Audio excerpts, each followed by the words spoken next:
এই চুলকানি নিয়ে আপনাদের এত কমপ্লেন যে বলার মতো শেষ নেই। আসলে দেখুন, চুলকানি তো হতেই পারে মানুষের, তার জন্য তো আমরা নিজেরাই দায়ী। আর চুলকানি হওয়ার জন্য অনেকগুলো কারণ, সেগুলো কিন্তু আমি প্রত্যেকটা ভিডিওতে প্রত্যেকটা জায়গাতেই বলে থাকি।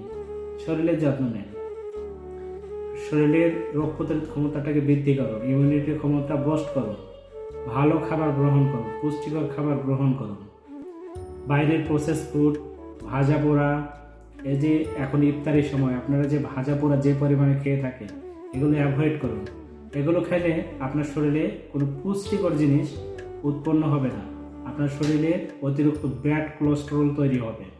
আর এই ব্যাড কোলেস্টেরল যখন আপনার শরীরে উৎপন্ন হবে, তখন পারিপার্শ্বিক বিভিন্ন ধরনের রোগ কিন্তু আপনার শরীরের মধ্যে এসে বাসা বাঁধতে শুরু করবে। কারণ আপনার শরীরে তো কোনো ভিটামিন জাতীয় কোনো কিছুই নেই, আপনার ইমিউনিটি ক্ষমতা বুস্ট নেই, যার কারণে কিন্তু আপনারা বিভিন্ন ধরনের চুলকানি, অ্যালার্জি, দাউদ বা বিভিন্ন একজিমা, সোরিয়াসিসের মতো এবং ভাইরাসজনিত কিছু ইনফেকশনে আপনারা কিন্তু ভুক্তভোগী হয়ে যাচ্ছেন।